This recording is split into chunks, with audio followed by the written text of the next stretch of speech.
few years back, on Halloween when I was a freshman in high school, my best friend George came over to hang out. My mother is a nurse and was working night shifts at the time, so we were home alone. I made us a frozen pizza and we played some video games while trick-or-treaters would ring the doorbell every so often. The neighborhood I lived in was decently busy, so my mother left a big bowl of candy for us to pass out. We pretty much did just those things until the trick-or-treaters stopped at around 10 p.m. At that point, I turned off all the lights in the house, made some popcorn, and put on a scary movie. We watched it, and afterwards we weren't tired yet, so we decided to put on another scary film. At about midnight, shortly into the second film, I heard the bush behind the living room window moving and a scratch against the window. I'm not gonna lie, it really freaked me out. I told myself I was just paranoid, but then George said, "What was that?" and looked at me. I looked to the window, but it was too dark to really see anything, and had blinds covering up a good portion of it. I said it was probably nothing, and we focused our attention back on the TV. 10 minutes later, just when I was forgetting about all the noise, we heard something else. This time, it was the sound of tapping on the back window of the house. I said once again that it was probably nothing, but me and George were both pretty freaked out. We paused the movie and walked over to the kitchen area, which is where the noise came from, and glanced out the window. It was dark, but we saw nothing, so we went back into the living room. We unpaused the movie, but this time I was more freaked out than before, and I was feeling very paranoid. A couple of minutes later, we heard the sound of glass being shattered coming from the kitchen. It was one of the scariest moments of my life. Without hesitation, me and George both ran downstairs into the basement bathroom and locked the door. We didn't know exactly what had happened, but we figured that somebody broke into the house. George took out his phone and we called the police. They said they would arrive within 10 minutes and they stayed on the line with us. The lady on the line told us to remain calm, but it was pretty tough. We heard a couple of doors open upstairs and sometimes would hear footsteps, but other than that we really couldn't hear anything. Then we heard the door to the basement open. We didn't hear anything after that, but me and George were definitely not going to open the door in fear that somebody was down there with us. We just sat there on the bathroom floor, trying not to make a sound, and waited. The wait felt like such a long time, and finally we heard a knocking on the front door and somebody announced they were police. On the count of 3, George and I both made a run for it upstairs and to the front door. Once we were there, we went outside and spoke to a couple of officers, while other officers searched our house. The man was gone though, and a few things were messed up and stolen inside. My mother returned home shortly after that, and George's parents came and picked him up. It was the scariest Halloween for sure.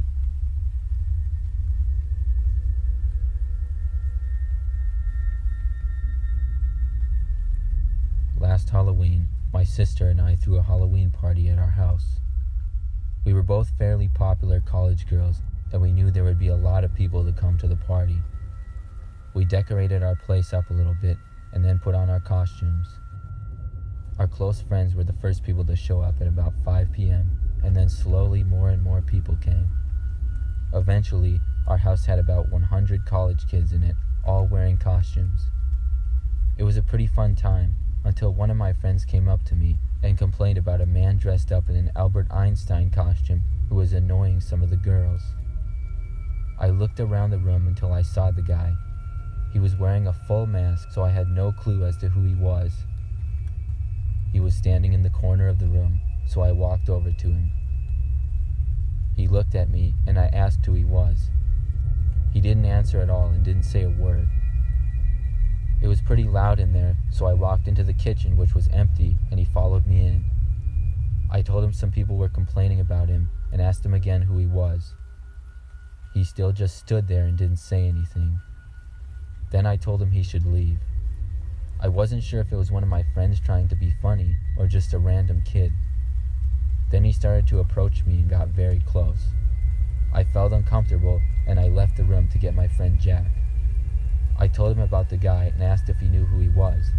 Jack said he didn't know him at all. We both went back to see if we could find the Einstein guy, but he seemed to be gone. We looked around a little bit, but didn't see him anywhere, so we figured he left, and I was very relieved. The rest of the party was pretty fun, and people started to leave at about 1 o'clock in the morning. I was pretty tired at that point, and before long, it was just my sister, me, and a few of our close friends at the house. We hung out for a little while, and then I went upstairs to go to bed. I got ready for bed, and then turned out the light and got under the covers. I closed my eyes and was starting to drift off to sleep when I heard my closet door open. I opened my eyes and looked in the direction of my closet. I saw the guy in the Albert Einstein mask coming out of the closet and walking towards me. As he did, he removed his mask. It wasn't a college kid at all. It was a man who looked to be about 40 or 50 years old. He had grayish hair and a scruffy beard. I screamed as loud as I could like a little girl. The man had the creepiest smile on his face that I'd ever seen. When he got to my bed, I got up and ran to the corner of the room. He started to follow after me. I heard my friends coming upstairs at that point. Thankfully, they were still at my house. My friends Jack and Ben ran to the man and pulled him away from me. There was a little bit of a struggle, but they were both easily able to overpower him. They ended up holding him there until the police came. A short while later, the man was arrested. I'm lucky that my friends were still there to help me that night.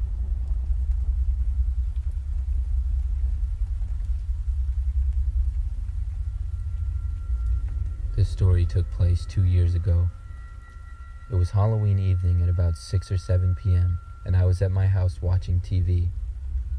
As I went to the kitchen to get some food, I noticed a man dressed up with one of those horse head masks on, walking up my driveway. I live a little bit out in the country, and the houses are pretty far apart. Because of this, I have never received a single trick-or-treater the entire 5 years I've been living here, so this really surprised me. In fact, I didn't have any candy in the house at all, because I wasn't expecting anybody. I looked around my kitchen to see if maybe I had something I could give the kid, but I saw nothing. I felt bad, and I decided to just go tell him that I was sorry, but I didn't have anything to give him. As I walked towards my front door, I heard the knob start to turn. It jiggled a bit, and then I heard pressure against the door, as if whoever was there was trying to enter my house. Then I heard him walk away, and I saw him from the window walking through my yard to the side of my house. He no longer seemed like some innocent trick-or-treater. Now I was a little bit concerned. I stepped out of the house and looked around, but he was gone to the side where I couldn't see him. I went back inside and made sure that all of my windows and doors were locked. Then I looked out of some of the windows, but I didn't see anything. After that, I went back to watching TV, but was ready to call the police if I needed to. A few hours went by and nothing happened. Then at about 10 p.m., there was a single doorbell ring at my front door. I slowly walked over to it and looked out the window, but nobody was there.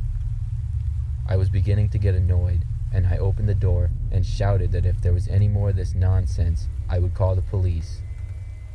Thankfully, nothing else happened for the rest of the night.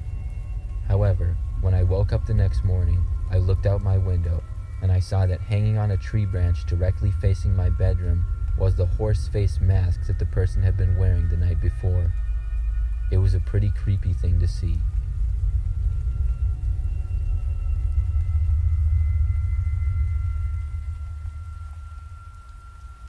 I used to go trick-or-treating with my siblings or my friends every year when I was little. One year, when I was probably about 6 or 7 years old, we got dressed in our costumes and went outside to start trick-or-treating. When I got outside, I noticed that in my next-door neighbor's second-floor window, there was a scary-looking man. It caught my attention because I knew that there was no grown man that lived in that house. The man in the window was wearing a jacket and a hat, but I couldn't really make out any details of his face. He looked pretty creepy, and he seemed to be looking out the window, but not really moving.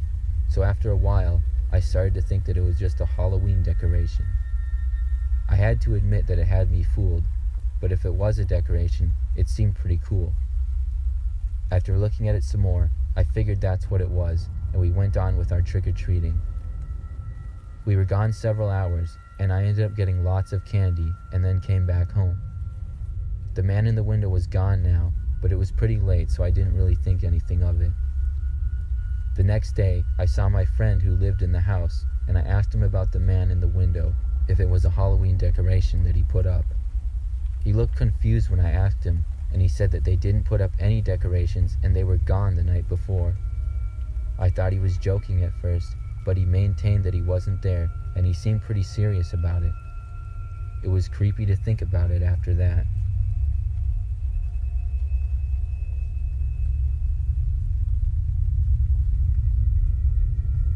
This story happened many years ago when I was about 8 years old. I went trick-or-treating with my best friend Bobby. We would often trick-or-treat together and then sleep over at each other's houses afterwards. It was a fun tradition. On this year, we were determined to get as much candy as we possibly could, so after going through my neighborhood, we went farther down the street into another neighborhood. I had never really been over there, but there were a lot more houses, and that meant more candy for us. We went to house after house for hours, and finally it reached about 9 p.m., and more houses had their lights turned off, so we decided to start wrapping it up. We decided to finish the street we were on because there was only one more house left on it. When we got to the front door, we rang the bell. An older man answered it. He smiled at us and said that he hadn't had many trick-or-treaters in a while and had his candy put away. We said that that was okay and started to turn around to leave. The man stopped us and insisted that we should get some candy. He said he had been giving out king-sized candy bars and they were just upstairs in his house. Then he motioned for us to come inside. I felt kind of uncomfortable going in a stranger's house, but he seemed nice and Bobby was already inside, so I followed. We walked into the front door and up the stairs. The man walked behind us. But once we got upstairs, I didn't see any candy. Bobby asked the man where the candy was, and the man replied that he must have misplaced it. Bobby turned around and went back down the stairs and said we were leaving. I was more than happy to see this, and I followed him right out the door. The man asked us to stay, but at this point, he was just seeming creepy, so we left. After that, we walked back to my house and started eating our candy. It was the most candy we had ever gotten.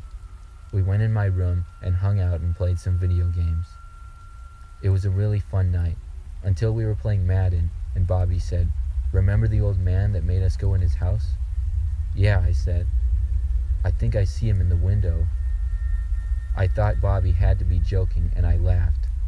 But then he told me he was serious. I looked over and sure enough saw him. The old man wasn't looking at us and seemed to be walking around about 10 feet away from the window.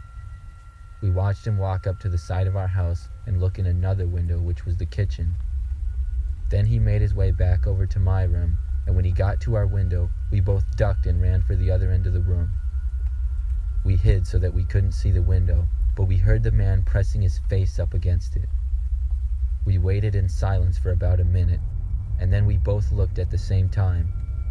When we did, we saw the man's face pressed up against the glass looking directly at us. He had a disgusting and creepy smile on his face. Me and Bobby both ran as fast as we could to my parents' room, screaming the whole time. My father came out and we told him everything. He called the police and then went outside.